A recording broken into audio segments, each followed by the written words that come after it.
Oh, goodness. All right. Can you see me? All right. Good afternoon, 4th graders, and welcome back to my read aloud of Harry Potter. Today we're going to be reading chapter 15. Yesterday in chapter 14, it was all about the Norbert, the Norwegian Ridgeback, which is the dragon that Hagrid had, won in some sort of deal. So the whole chapter was basically about Hagrid caring for Norbert and them just having the troubles of what having an illegal dragon was like. At the very end of the chapter, we read that they had to get rid of Norbert, so they went up to the tallest tower at Hogwarts, and they gave Norbert to some of Charlie's friends. And at the very end of the chapter, we learned that Hermione and Harry ran into Filch, and then they forgot the invisibility cloak.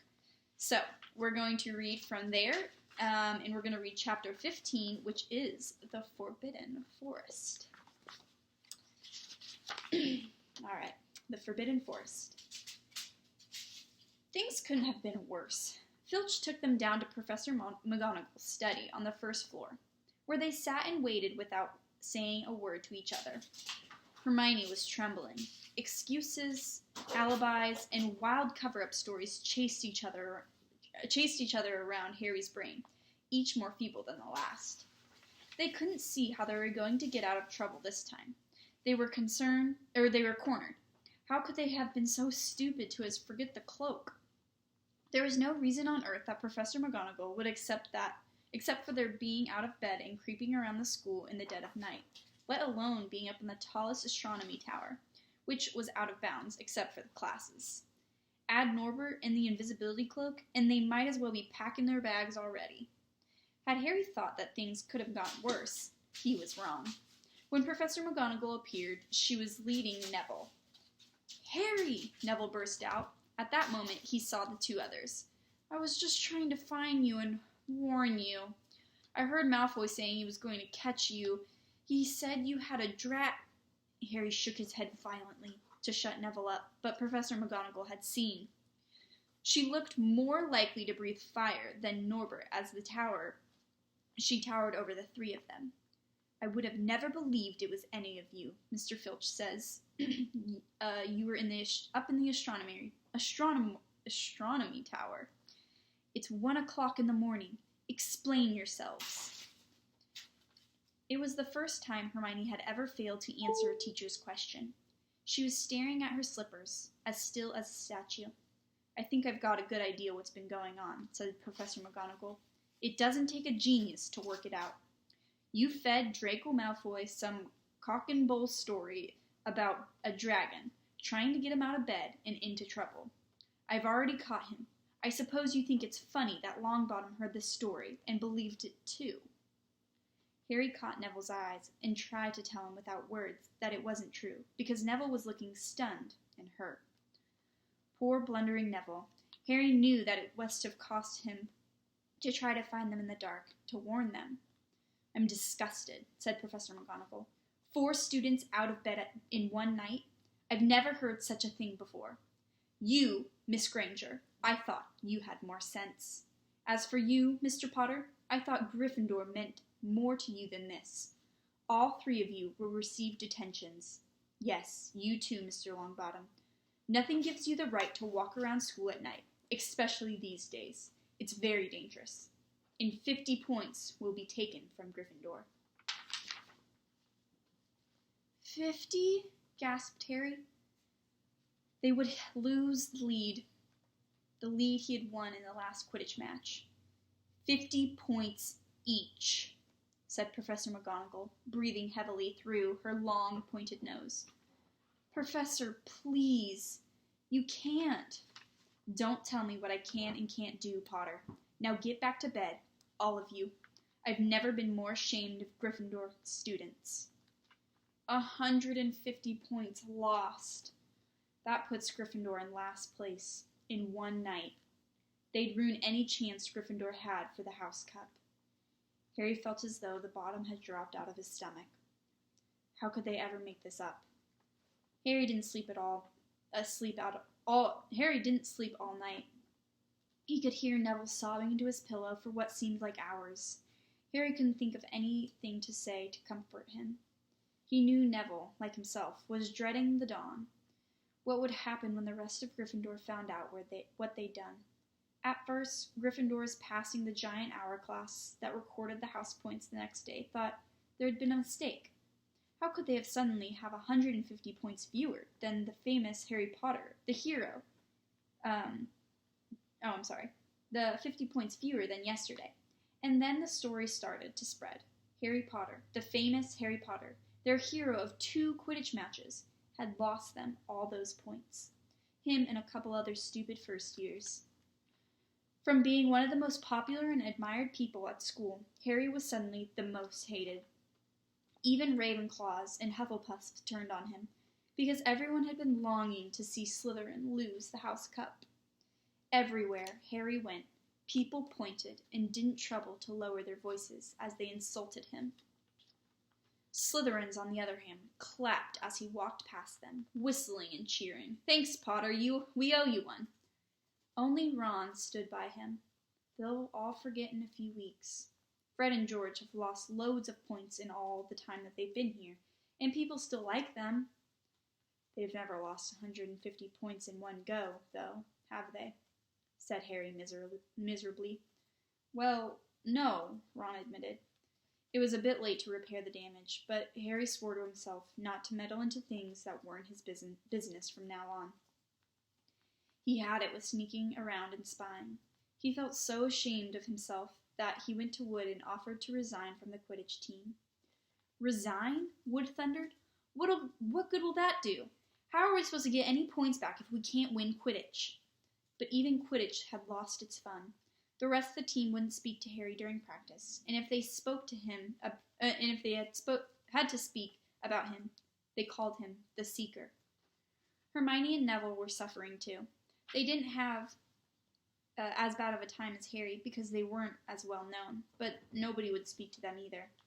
Hermione had stopped drawing attention to herself in class, keeping her head down and working in silence. Harry was almost glad that the exams weren't far away. All the studying he had to do kept his mind off the misery.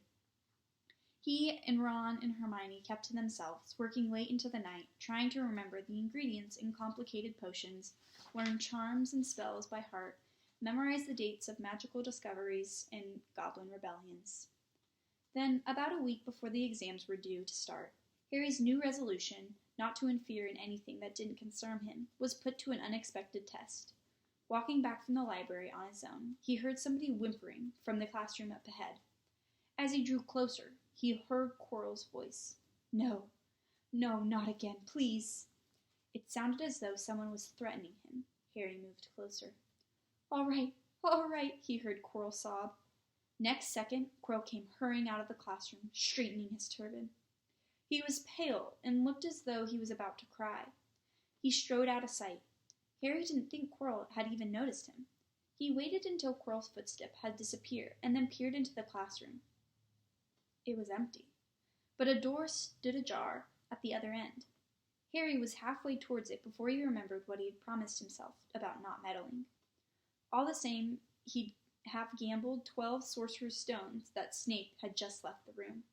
And from what Harry had just heard, Snape would be walking with a new spring in his step. Quirrell had seemed to have given in at last. Harry went back to the library, where Hermione was testing Ron on astronomy. Harry told them what he had heard.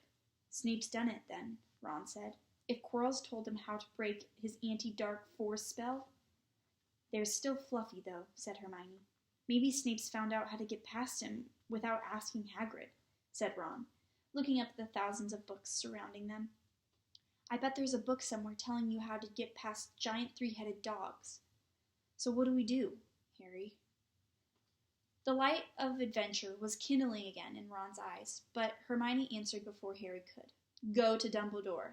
That's what we should have done ages ago. And if we try anything ourselves, we'll be thrown out for sure. But what if we got no proof, said Harry. Quirrell's too scared to go back us up. Snape's only got to say he doesn't know how to troll. Snape's only got to say he doesn't know how the troll got in on Halloween, and that he was nowhere near the third floor. Who do you think they'll believe, him or us?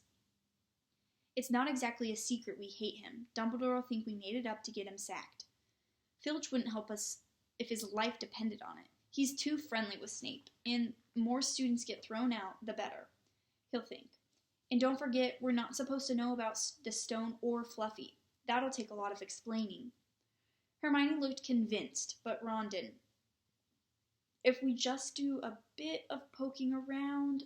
No, said Harry flatly. We've done enough poking around. He pulled a map of Jupiter towards him and started to learn the names of its moon. The following morning, notes were delivered to Harry, Hermione, and Neville at the breakfast table. They were all the same. Your detention will take place at 11 o'clock tonight. Meet Mr. Filch in the entrance hall. Professor McGonagall. Harry had forgotten that they still had detention to do in the for over the points they had lost. He'd half expected Hermione to complain that this whole night of studying was lost, but she didn't say a word. Like Harry, she felt they deserved what they had got. At 11 o'clock that night, they said goodbye to Ron in the common room and went down to the entrance hall with Neville. Filch was already there, and so was Malfoy. Harry had also forgotten that Malfoy had gotten detention too. Follow me, Filch said, lighting a lamp and leading them outside. I bet you'll think twice about breaking a school rule again, won't you? He said, leering at them. Oh, yes, hard work and pain are the best teachers if you ask me.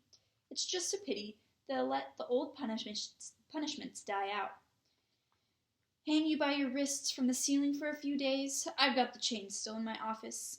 Keep 'em wet and oiled in case they ever needed them. Right, off we go. And don't think of running off. Now, it'll be worse for you if you do. They marched off across the dark grounds. Neville kept sniffing, Harry wondering what their punishment was going to be. It must be something really horrible, or Filch wouldn't be sounding so delighted. The moon was bright, but clouds scudded across the sky and kept throwing them into darkness. Ahead, Harry could see the lighted windows of Hagrid's hut. Then they heard the distant shout. Is that you, Filch? Hurry up! I wanted to get started. Harry's heart rose. If they were going to be working with Hagrid, it wouldn't be so bad. His relief must have showed on his face, because Filch said, I suppose you think you'll be enjoying yourself with that oaf. Well, think again, boy. It's into the forest you go, and I'm much mistaken if you all come out in one piece. At this, Neville let out a little moan, and Malfoy stopped dead in his tracks. The forest? He repeated, and he didn't sound quite as cool as usual. We can't go in there at night. There's all sorts of things in there. Werewolves, I heard. Neville clutched the sleeve of Harry's robe and made a choking noise. That's your problem, isn't it? Said Filch, his voice cracking with glee. Should have thought of them werewolves before you got in trouble, shouldn't you? Hagrid came striding towards them out of the dark, Fang at his heel. He was carrying his large crossbow, and a quiver of arrows hung over his shoulder. About time, he said. I've been waiting half an hour already. All right, Harry, Hermione? I shouldn't be too friendly to them, Hagrid, said Filch coldly. They're here to be punished, after all. That's why you're late, is it? Said Hagrid, frowning at Filch. Been lecturing them? It's not your place to do that, and you've done your bit. I'll take over from here. I'll be back at dawn, said Filch, for what's left of them, he added nastily, and he turned and started back towards the castle, his lamp bobbing away in the darkness. Malfoy now turned to Hagrid. I'm not going in that forest, he said, and Harry was pleased to hear that the note of panic in his voice. Yeah, you are, if you want to stay at Hogwarts. And Hagrid fiercely, you've done wrong, and now you've got to pay for it. But this is servant stuff. It's not for students to do. I thought you'd be copying lines or something. If my father knew I was doing this, he'd tell you that's how, that's how it is at Hogwarts. Hagrid growled. Copying lines? What good is that to anyone? You do something for useful, and you get out. If you think your father'd rather you were expelled, then get off back to the castle and go pack. Go on. Malfoy didn't move. He looked at Hagrid furiously, but then dropped his gaze. Right then, said Hagrid. Now, listen carefully, 'cause it's dangerous, and we're gonna do tonight, and I don't want anyone taking risks. Follow me over here for a moment. He led them to the very edge of the forest, holding his lamp up high. He pointed down a narrow, winding earth track that disappeared into the thick black trees. A light breeze lifted their hairs as they looked into the forest. Look there, said Hagrid.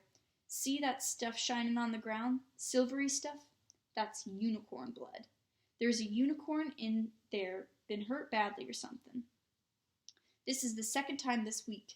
I found one dead last Wednesday. We're going to try and find the poor thing. We might have to put it out of its misery. And what if whatever hurts the unicorn finds us first? Malfoy, unable to keep the fear out of his voice. There's nothing that lives in the forest that'll hurt you if you are with me or Fang, said Hagrid. And keep to the path, right? Now, we're going to split into two parties and follow the trail in different directions. There is blood all over the place. It must have been staggering around since last night. I want Fang, said Malfoy quickly, looking at Fang's long teeth. All right, but I've warned you. He's a coward, said Hagrid. So me, Harry, and Hermione will go in one way. Draco, Neville, and Fang, you'll go in the other. Now, if any of us finds the unicorn, we'll send up a green spark, right? Get your wands out and practice now. That's it. If anyone gets in trouble, send up red sparks, and we'll know to come and find you. So be careful, and let's go. The forest was black and silent. A little way into it, they reached the fork in the Earth's path. Harry, Hermione, and Hagrid took the left path, while Malfoy and Neville and Fang took the right. They walked in silence, their eyes on the ground. Every now and then, a ray of moonlight through the branches above lit the spot of the silver-blue blood that had fallen on the leaves. Harry saw that Hagrid looked very worried. Could a werewolf be killing the unicorns? Harry asked. Not fast enough, said Hagrid. It's not easy to catch a unicorn. They're powerful magical creatures. I never knew one to be hurt before. They walked past the mossy tree stump. Harry could hear running water. There must be a stream somewhere close by. There were still spots of unicorn blood here and there along the winding path. You all right, Hermione? Hagrid whispered. Don't worry. It can't have gone far, and if it's hurt this bad, then we'll be able to get behind that tree. Hagrid seized Harry and Hermione and hoisted them up off the path behind a towering oak. He pulled out an arrow and fitted it into his crossbow, raising it ready to fire. The three of them listened. Something was slithering over dead leaves nearby. It sounded like a cloak trailing along the ground. Hagrid was squinting up the dark path, but after a few seconds, the sound faded. I knew it, he muttered. There's something in here that shouldn't be. A werewolf? Harry suggested. That wasn't no werewolf right there. It wasn't a unicorn neither, said Hagrid grimly. Right. Follow me, but careful now. They walked more slowly, ears straining for the faintest sound, and suddenly, in a clearing ahead, something definitely moved. Who's there? Hagrid called. Show yourself. I'm armed. And into the clearing was a man, or a horse. To the waist, a man with red hair and beard, but below that was a horse's gleaming chestnut body with a long reddish tail, and Harry and Hermione's jaws dropped. Oh, it's you, Ronan, said Hagrid in relief. How are you? He walked forward and shook the centaur's hand. Good evening to you, Hagrid, said Ronan. He had a deep, sorrowful voice. Were you going to shoot me? Can't be too careful, Ronan, said Hagrid, patting his crossbow. There's something bad out here on the loose in the forest. This is Harry Potter and Hermione Granger, by the way, students up at the school, And this is Ronan. You two. He's a centaur. We noticed, said Hermione faintly. Good evening, said Ronan. Students, are you? And do you learn much up at that school? A bit, said Hermione timidly. A bit. Well, that's something, Ronan sighed. He flung back his head and stared at the sky. Mars is too bright tonight. Yeah, said Hagrid, glancing up too. Listen, I'm glad we've run into you, Ronan. 'Cause there's a unicorn been hurt. You seen anything? Ronan didn't answer immediately. He stared unblinkingly upward and then sighed again. Always the innocent are the first victims, he said. So it has been for the ages past, so it is now. Yeah, said Hagrid, but have you seen anything, Ronan? Anything unusual? Mars is bright tonight, Ronan repeated, while Hagrid watched him impatiently. Unusually bright. Yeah, but I was meaning anything unusual a bit nearer to home, said Hagrid. So you haven't noticed anything strange? Yet again, Ronan took a while to answer, and at last he said, The forest hides many secrets. A movement in the trees behind Ronan made Hagrid raise his bow again, but it was only a second centaur, black-haired and bodied, and wilder looking than Ronan. Hello, Bane, said Hagrid. All right. Good evening, Hagrid. I hope you are well. Well enough. Look, I've just been asking Ronan, you seen anything odd in here lately? There's a unicorn been injured. Would you know anything about it? Bane walked over to stand next to Ronan. He looked skyward. Mars is bright tonight, he said simply. We've heard, Hagrid said grumpily. Well, if neither of you do see anything, let me know, won't you? We'll be off then. Harry and Hermione followed him out of the clearing, staring over their shoulders at Ronan and Bane until the trees blocked their view. Never, said Hagrid irritably, try to get a straight answer out of a centaur. Ruddy stargazers, not interested in anything closer than the moon. Are there many of them in here? Asked Hermione. Oh, a fair few. Keep to themselves mostly, but they're good enough about turning up if you ever want a word. They're deep-mind centaurs. They know things, just don't let on much. Do you think that was the centaurs we'd heard earlier? Harry said. Did that sound like hooves to you? Nah. If you ask me, that's what's been killing the unicorns. Never heard anything like it before. They walked on through the dense, dark trees. Harry kept looking nervously over his shoulders. He had a nasty feeling that they were being watched, and he was very glad that they had Hagrid and his crossbow with them. They had just passed a bend in the path when Hermione grabbed Hagrid's arm. Hagrid, look, red sparks. The others are in trouble. You two wait here, Hagrid shouted. Stay on the path, and I'll come back for you. They heard him crashing through the undergrowth and stood looking at each other, very scared, until they couldn't hear anything but rustling of leaves around them. You don't think they've been hurt, do you? Whispered Hermione. I don't care if Malfoy has, but if something's got Neville, it's our fault he's here in the first place. The minutes dragged by. Their ears seemed sharper than usual. Harry seemed to be picking up every sigh of the wind, every cracking of twigs. What's going on? Where are the others? At last, a great crunching noise announced Hagrid's return. Malfoy, Neville, and Fang were with him. Hagrid was fuming. Malfoy, it seemed, had sneaked up behind Neville and grabbed him as a joke. Neville had panicked and sent up sparks. We'll be lucky to catch anything now with the racket you two were making. Right, we're changing groups. Neville, you stay with me and Hermione. Harry, you go with Fang and this idiot. I'm sorry, Hagrid added in a whisper to Harry, but he'll have a harder time frightening you, and we've got to get this done. So Harry set off into the heart of the forest with Malfoy and Fang. They walked for nearly half an hour, deeper and deeper into the forest, until the path became almost impossible to follow because the trees were so thick. Harry thought the blood seemed to be getting thicker. There were splashes on the roots of the trees, as though the poor creature had been thrashing around in pain close by. Harry could see a clearing ahead, though the tangled branches of an ancient oak. "Look," he muttered, holding out his arm to stop Malfoy. Something bright white was gleaming on the ground. They inched closer. It was the unicorn, all right, and it was dead. Harry had never seen anything so beautiful and so sad. Its long, slender legs were stuck out at an odd angle where it had fallen, and its mane was spread pearly white on darkened leaves. Harry had taken one step towards it when the slithering sound made him freeze where he stood. A bush on the edge of the clearing quivered. Then, out of the shadows, a hooded figure came crawling across the ground like something stalking the beast.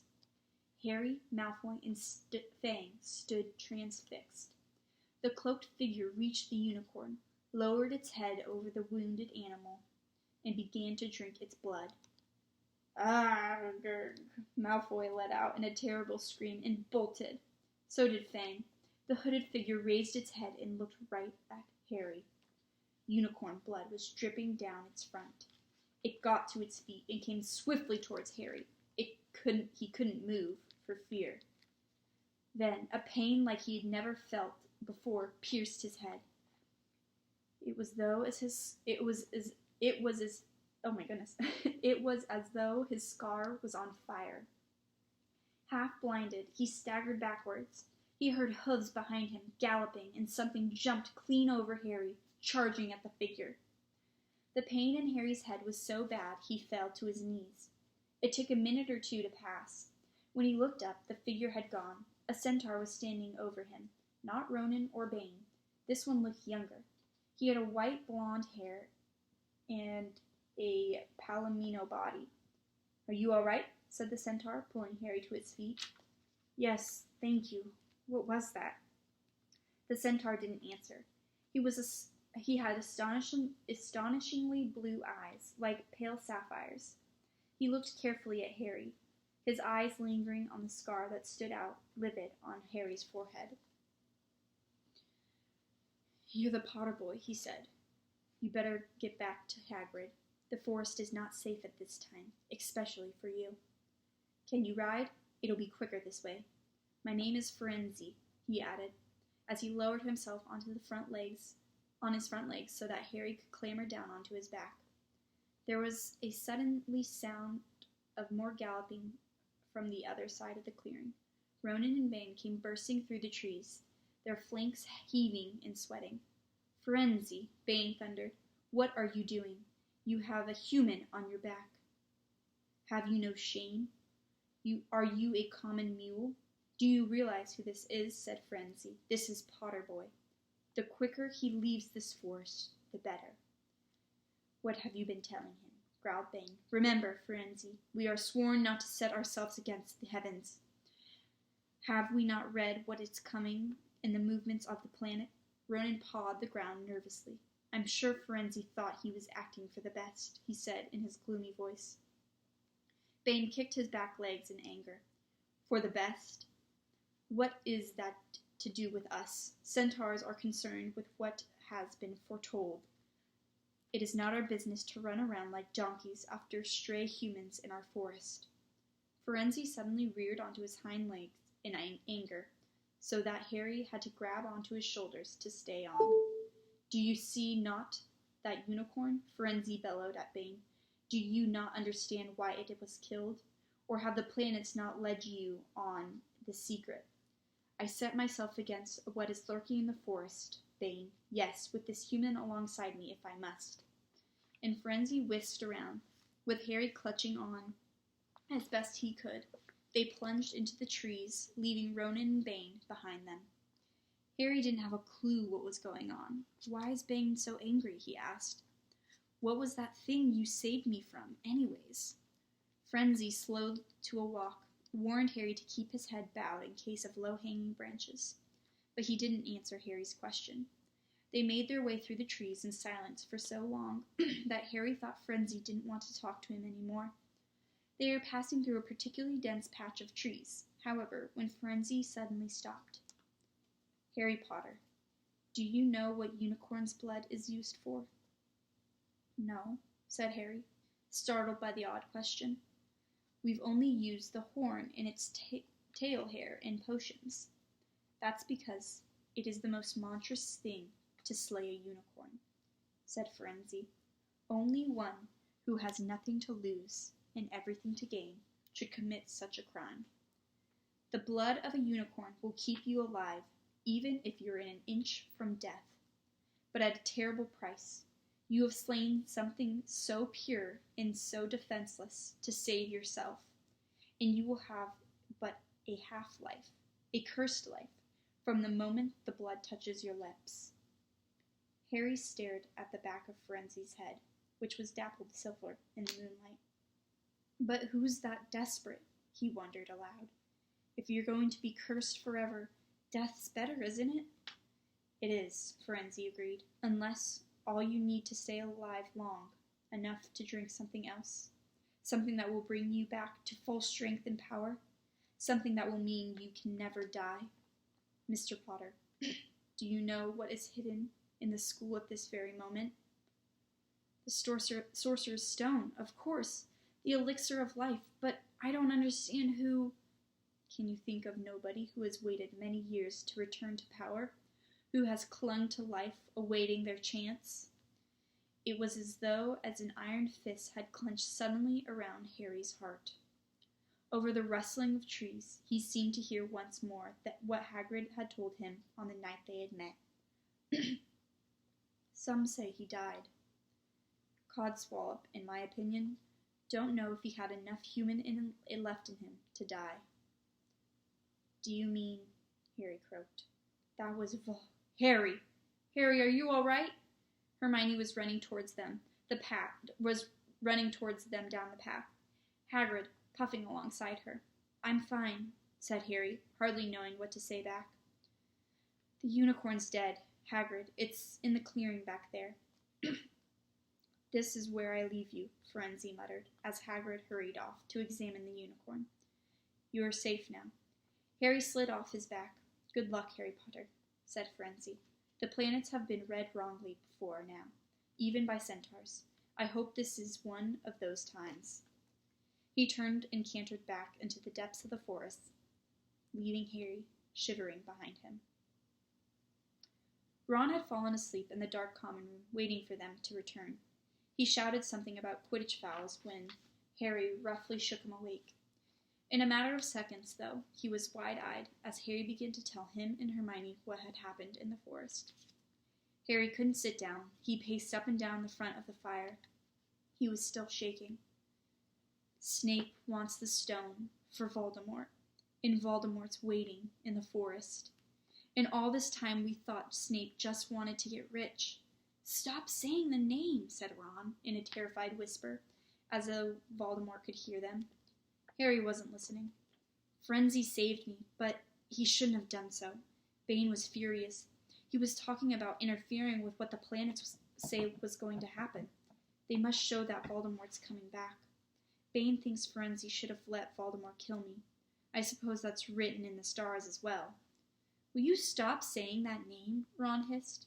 So all I've got to wait for now is Snape to steal the stone. Harry went on feverishly. Then Voldemort will be able to come and finish me off.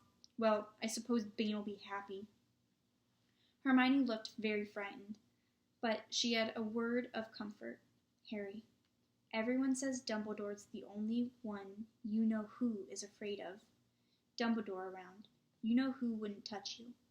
Anyways, who says centaurs are alright? It sounds like a fortune teller to me. Professor McGonagall says that's very Professor McGonagall says that's very impressive branch of magic. The sky has turned light before they stopped talking. They went to bed exhausted, their throats sore, but the night's surprises weren't over.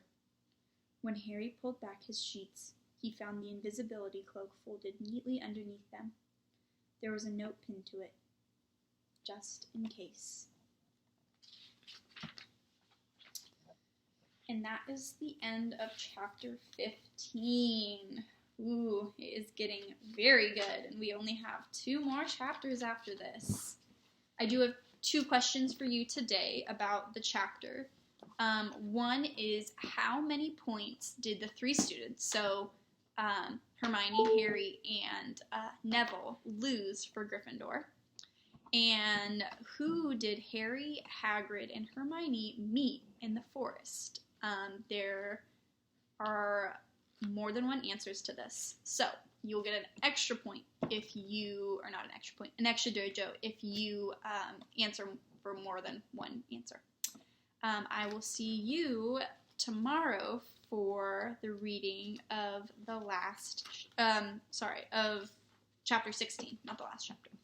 All right, bye guys.